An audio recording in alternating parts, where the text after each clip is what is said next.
লিবিয়ার সেই কালো রাত, যে দিনটা ছিল আমাদের খুবই ভয়াবহ।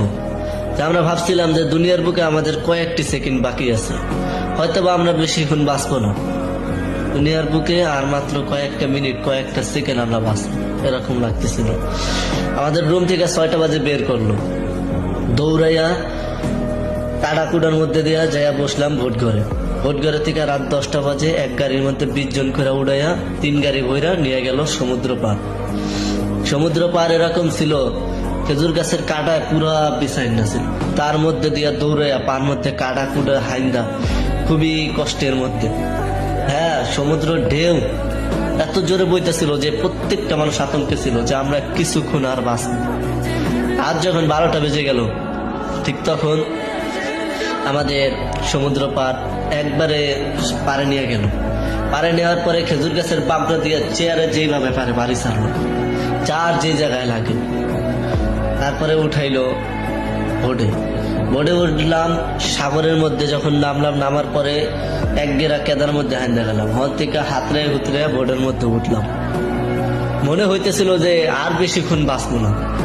প্রত্যেকটা সেকেন্ড ছিল আমাদের মৃত্যুর। ভাবছি যে আমরা মরে যাবো, এরকম একটা অবস্থায় ছিলাম। শুধু আল্লাহ তাআলা তার নিজের কুদরতি হাত দিয়ে আমাদের বাঁচাই আনছে।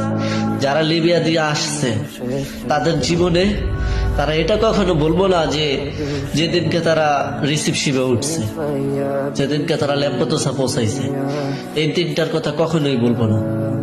সেই ভোরে আমাদের রাত্রে 12টা বাজে উঠাই দিল। খুবই ভয়ানক একটি অবস্থা। ভাবতেছিলাম যে আর বেশিক্ষণ হায়াত নাই, হায়াত মনে হয় এখানেই শেষ। যখন বোটে আমাদের থাবড়ে থুবড়ে পানির মধ্যে দিয়ে হাতড়াইয়া উঠলাম, ওঠার পরে প্রত্যেকটা সেকেন্ড সবাই কলেমা পড়ার উঠতেছিলাম।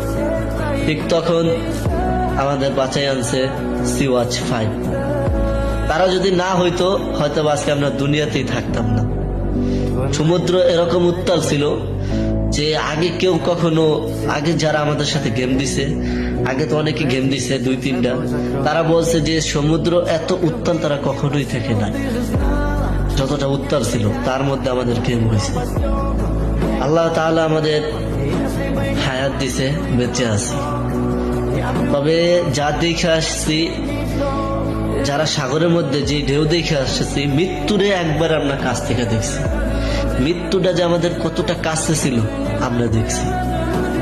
মানে মৃত্যু মনে হইতেছিল যে সেকেন্ডের আগে আমাদের মৃত্যু হয়ে যাবে, এরকম একটি অবস্থায় ছিলাম।